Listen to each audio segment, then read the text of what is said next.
سکون قلب کی تلاش کا آخری مقام ذکر الہی ہے۔ لوگوں سے ڈرنا چھوڑ دو، عزت اللہ دیتا ہے، لوگ نہیں۔ آزمائش، جانتے ہو تمہیں آزمائش میں ڈالنے سے پہلے وہ تمہیں آزمائش سے نکالنے کا وسیلہ بنا دیتا ہے۔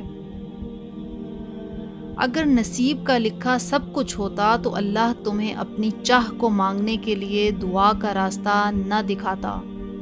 اگر اللہ نے دل میں کچھ ڈالا ہے، پھر کچھ تو ہے جس کا ہونا باقی ہے، بس یقین رکھو۔ جس کا کوئی نہیں اس کا خدا ہوتا ہے، اور جس کا خدا ہوتا ہے اس کا سارا جہاں ہوتا ہے۔ درد کتنا بھی ہو، اللہ کے آگے رونے سے سکون میں بدل جاتا ہے۔ سچے انسان کو ہمیشہ جھوٹے انسان سے زیادہ صفائی دینی پڑتی ہے۔ خوشی دینے والے بنیں، خوشیاں بانٹنے والے بنیں، خوشی دے کر خوشی لینا سیکھیں۔ آج اگر زندگی مشکل ہے تو کل کی آسانی کا وعدہ بھی اللہ نے کیا ہے۔ اللہ سے مانگو، مانگو، اللہ تمہیں امید سے بڑھ کر دے گا۔ تم کسی کا کچھ مت بگاڑو، اللہ تمہارا کچھ بگڑنے نہیں دے گا۔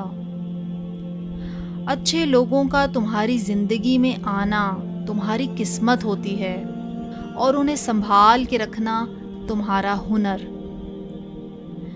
انسان مایوس اور پریشان اس وقت ہوتا ہے جب اپنے رب کو راضی کرنے کی بجائے لوگوں کو راضی کرنے میں لگ جاتا ہے۔ اللہ دیری انہی کے لیے کرتا ہے جن کا مانگنا اسے بے حد پسند آ جاتا ہے۔ 3 آدمیوں کی دعا قبول نہیں ہوتی: جو حرام مال کھاتا ہو، جو بکثرت غیبت کرتا ہو، جو مسلمانوں سے حسد رکھتا ہو۔ صرف پیسے کا ہونا رزق نہیں ہے، نیک اولاد، اچھا اخلاق اور مخلص دوست بھی رزق میں شامل ہوتے ہیں۔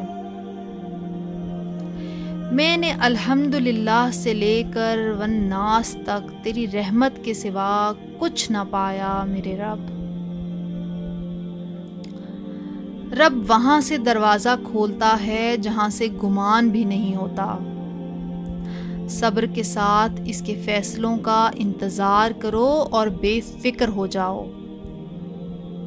جب کوئی غصے میں آپ کے سامنے چلائے تو یہ خاموش رہ کر دوسرے کے بارے میں جاننے کا بہترین موقع ہوتا ہے، کیونکہ غصے میں انسان کی اصلیت اس کے اندر سے نکلتی ہے اور باہر آ کر آپ کے سامنے کھڑی ہو جاتی ہے۔ اس باپ کے سامنے اکڑ کر مت چلو جس کی انگلی پکڑ کر تم نے چلنا سیکھا۔ ہر عبادت کا پتہ نہیں ہوتا کہ وہ قبول ہو رہی ہے یا نہیں، مگر درود شریف ایک ایسی عبادت ہے جو ادا ہوتے ہی قبول ہو جاتی ہے۔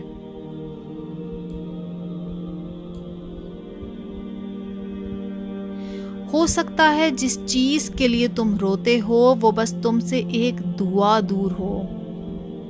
جنہیں اپنی قوت اور اسباب پر نہیں رب پر بھروسہ ہوتا ہے، رب ان کے لیے مدد بھیجتا ہے، کبھی فرشتے، کبھی ابابیلیں۔ جس نے سکھ میں شکر ادا کیا اس نے دکھ میں رب کو بہت قریب پایا۔ جب تم سکون کی کمی محسوس کرو تو اپنے رب کے سامنے توبہ کرو، کیونکہ یہ انسان کے گناہ ہی ہیں جو دل کو بے چین رکھتے ہیں۔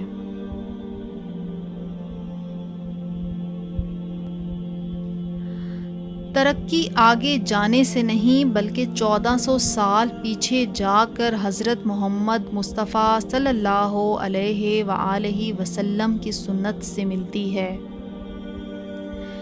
جب تمہارے پاس کچھ بھی نہ رہے تب بھی یقین رکھنا کہ تمہارے پاس اللہ ہے۔